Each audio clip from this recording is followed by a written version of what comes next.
नमस्कार, good morning. आप सभी का स्वागत है आपके अपने यूट्यूब चैनल अपना क्लासेस में। आज की इस वीडियो में हम लोग पढ़ने वाले हैं बिहार बोर्ड कक्षा 10वीं के हिंदी का वीवीआई ऑब्जेक्टिव क्वेश्चन हम लोग पढ़ने वाले हैं। हिंदी का वीवीआई ऑब्जेक्टिव प्रश्न, क्योंकि हिंदी में अगर भी अच्छे अंक लाने हैं, क्योंकि अगर हिंदी में अच्छे अंक लाने हैं तो हिंदी को हिंदी नहीं समझिएगा, अगर अच्छे अंक लाना है तो अच्छी तरीके से पढ़िएगा। जो अच्छे स्टूडेंट होंगे, जिसे अच्छे मार्क्स लाना होंगे, उसको पता होगा कि हिंदी को अनदेखा नहीं कर सकते, क्योंकि अच्छे मार्क्स लाना है तो हिंदी को भी पढ़ना पड़ेगा।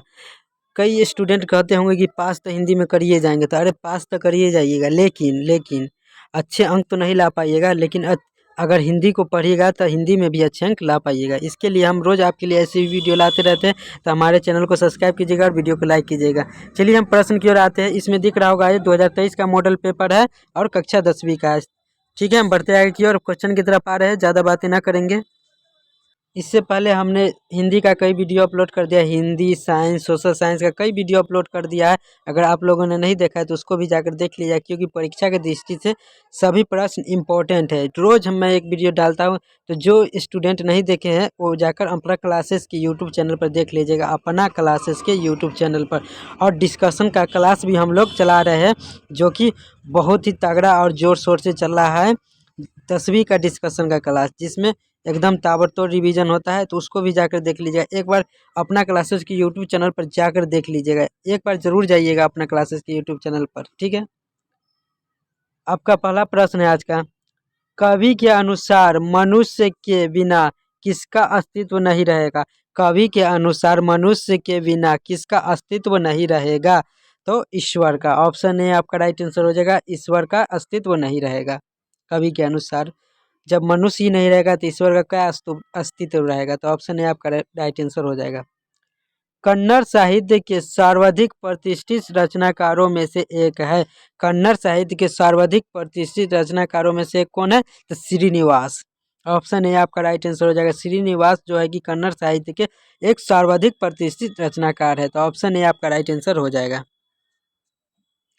मगम्मा का अपनी बहू से किसके लेकर विवाद था? मगम्मा, आप लोगों ने दही वाली मगम्मा कहानी तो मतलब पढ़ा ही होगा। मगम्मा अपनी बहू से किसके लेकर विवाद करता था? तो पोते को लेकर विवाद करता था। ऑप्शन बी आपका राइट आंसर हो जाएगा।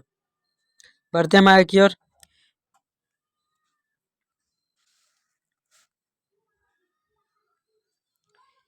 किस कहानी में उड़िया की जीवन गहरी आंतरिक के साथ प्रकट हुआ है? किस कहानी में उड़िया की जीवन गहरी आंतरिकता के साथ प्रकट हुआ है? तो डहते विश्वास में। ऑप्शन बी आपका राइट आंसर हो जाएगा। डहते विश्वास में ही उड़िया की जीवन की गहरी आंतरिक यानी प्रकट किया गया है। खून की सगाई किनकी प्रसिद्ध कहानी है? खून की सगाई किनकी प्रसिद्ध कहानी है? तो आपका राइट आंसर हो जाएगा ईश्वर पेटलीकर का। ईश्वर पेटलीकर का ही खून की सगाई प्रसिद्ध कहानी है, तो ऑप्शन सी आपका राइट आंसर हो जाएगा। धरती कब तक घूमेगी? धरती कब तक घूमेगी पाठ के लेखक है। धरती कब तक घूमेगी पाठ के लेखक कौन है? तो आपका राइट आंसर हो जाएगा सावरदैया। सावरदैया, ऑप्शन ए आपका राइट आंसर हो जाएगा। सावरदैया ही धरती कब तक घूमेगी पाठ के लेखक है। देखिए, आपको पाठ और लेखक 100% पूछे जाएंगे, तो पाठ और लेखक आपको याद करके रखना है। मैं कुछ पाठ और लेखक के नाम बोल रहा हूँ, जिसे आपको नोट कर लेना है। देखिए, 20 के दांत एक क्या है? तो कहानी है, और इसके लेखक कौन है? तो नलिन बिलोचन शर्मा। नलिन बिलोचन शर्मा 20 के दांत के लेखक कौन है? नलिन बिलोचन शर्मा। अगला है भारत से हम क्या सीखे? भारत से हम क्या सीखे एक क्या है? तो भाषण है। एक भाषण है, और किसने लिखा है? तो मैक्स मुलर ने लिखा है। भारत से हम क्या सीखे किसने लिखा है? तो मैक्स मुलर ने लिखा है। और अगला है नाखून क्यों बढ़ते हैं? नाखून क्यों बढ़ते हैं पाठ के लेखक कौन है? तो हजारी प्रसाद द्विवेदी है। नाखून क्यों बढ़ते हैं पाठ के लेखक कौन है? तो हजारी प्रसाद द्विवेदी। जीत जीत मैं निखरता हूँ, जीत जीत मैं निखरता हूँ पाठ के लेखक कौन है? तो पंडित बिरजू महाराज है। जीत जीत मैं निखरता हूँ, इसके लेखक है पंडित बिरजू महाराज। मछली, मछली कहानी के लेखक कौन है? तो विनोद कुमार शुक्ल है। ये सभी बातों को नोट करते हुए चलिए। ये पाठ और लेखक 100% पूछे जाते हैं, तो मैं बता रहा हूँ, इसे नोट जरूर कीजिएगा। शिक्षा और संस्कृति पाठ के लेखक कौन है? तो महात्मा गांधी है। शिक्षा और संस्कृति पाठ के लेखक कौन है? तो महात्मा गांधी है। परंपरा का मूल्यांकन, परंपरा का मूल्यांकन पाठ के लेखक कौन है? तो रामविलास शर्मा, रामविलास शर्मा। और भारत माता कविता के लेखक कौन है? भारत माता कविता के लेखक कौन है? तो सुमित्रा नंदन पत, सुमित्रा नंदन पत। स्वदेशी कविता के लेखक कौन है? स्वदेशी कविता पाठ के लेखक कौन है? तो मेघधन, मेघघन। एक वृक्ष की हत्या, एक वृक्ष की हत्या कविता के लेखक कौन है? एक वृक्ष की हत्या कविता के लेखक कौन है? तो कुंवर नारायण, कुंवर नारायण। तो ये पाठ और लेखक आपको याद रखना है। वीडियो को रोककर इसे पीछे करके इसे अच्छी तरह के नोट कर लीजिएगा। वीडियो को रोककर इसे नोट करते हुए चलिएगा। कैलाश किसका बड़ा बेटा है? कैलाश किसका बड़ा बेटा है? तो आपका राइट आंसर हो जाएगा सीता का, ऑप्शन डी आपका राइट आंसर हो जाएगा। सीता का ही बड़ा बेटा कैलाश था। वल्ली अम्माल मदुरै स्थित बड़े अस्पताल किसको दिखाने गई थी?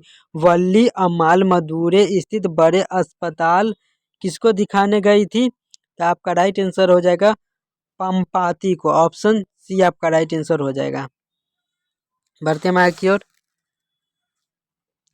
व्यंजन होते हैं, यानी व्यंजन कितने होते हैं? तो 33 होते हैं, ऑप्शन सी आपका राइट आंसर हो जाएगा। जातिवाचक संज्ञा बताएं।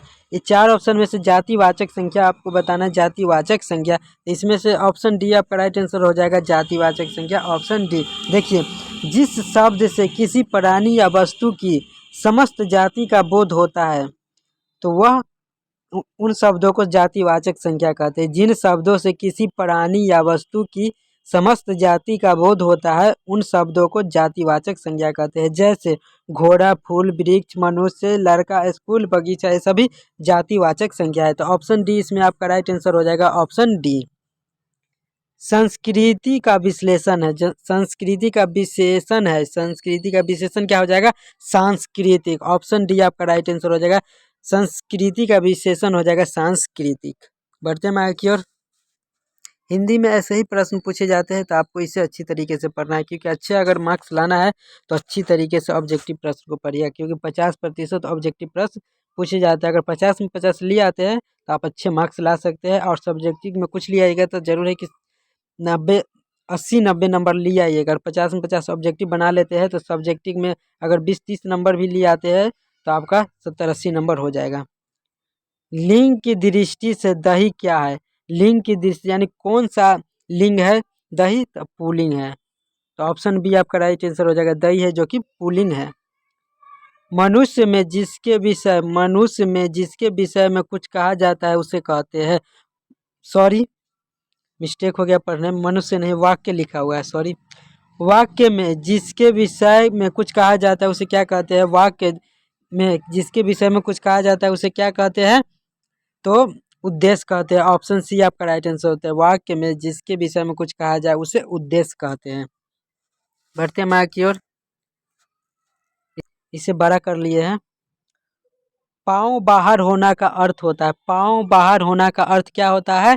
तो लाभ ही लाभ होना, ऑप्शन सी आपका राइट आंसर हो जाएगा। पाँव बाहर होना का अर्थ होता है लाभ ही लाभ होना। अपनी डफली अपना राग का अर्थ है, अपनी डफली अपनी राग का अर्थ क्या होता है? तो आपका राइट आंसर हो जाएगा सबका मन, सबका अपने आप मन के अनुसार चलना, सबका अपने अपने मन के अनुसार चलना, ऑप्शन डी आपका राइट आंसर हो जाएगा। देख लीजिए सही सही से। अपनी डफली अपना राग का अर्थ होता है सबका अपने आप मन के अनुसार चलना, ऑप्शन डी आपका राइट आंसर हो जाएगा। बढ़ते हैं आगे की ओर। चिड़िया का बहुवचन है, चिड़िया का बहुवचन क्या होगा? तो चिड़िया, ऑप्शन बी आ जाएगा। इस पर चंद्र बिंदु चिड़िया लिखा हुआ, इस पर चंद्र बिंदु बढ़ जाएगा।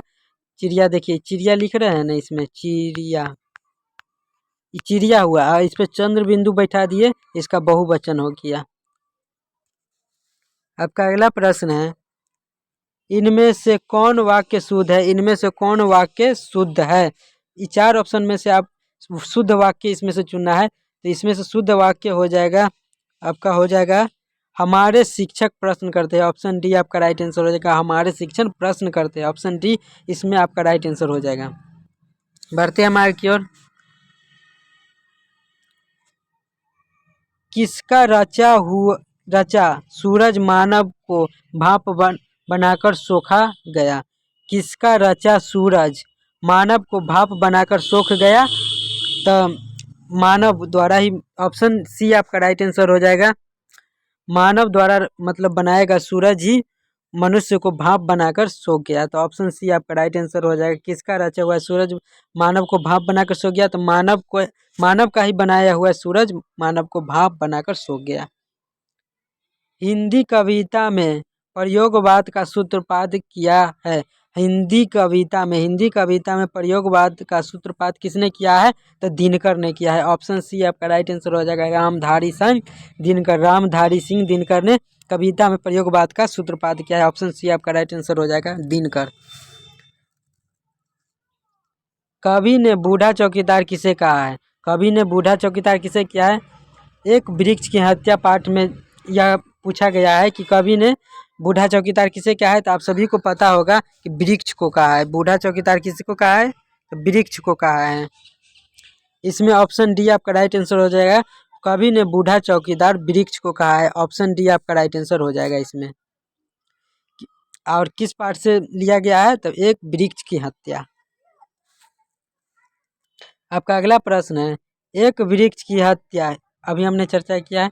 एक वृक्ष की हत्या कविता में कवि शहर को किससे बचाने की बात करता है? तो नदियों से बचाने की बात करता है। ऑप्शन सी आपका राइट आंसर हो जाएगा।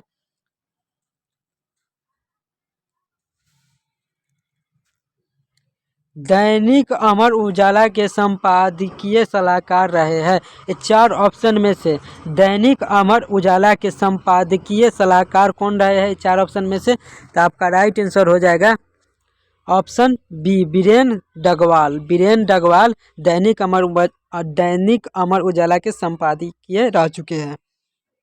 ऑप्शन बी आपका राइट आंसर हो जाएगा, बीरेन डगवाल। अमृत प्रभात पत्रिका प्रकाशित होती है। अमृत प्रभात पत्रिका प्रकाशित होती है। तो आपका राइट, कहाँ प्रकाशित होती है? अमृत प्रभात पत्रिका प्रकाशित होती है। तो कहाँ प्रकाशित होती है? तो इलाहाबाद में प्रकाशित होती है। ऑप्शन सी आपका राइट आंसर हो जाएगा। बढ़ते हैं आगे की ओर। हमारी नींद कविता में किसके जीवन क्रम पूरा होने की बात की गई है? तो हमारी नींद कविता मक्खी की जीवन के पूरा होने की बात की गई है। ऑप्शन बी आपका राइट आंसर हो जाएगा इसमें। हमारी नींद कविता में किसके जीवन क्रम पूरा होने की बात की गई? तो मक्खी के जीवन क्रम पूरा होने की बात की गई है। कवयित्री अनामिका के अनुसार चौखट में बेटे का क्या नहीं अटता? तो आपका राइट आंसर हो जाएगा क।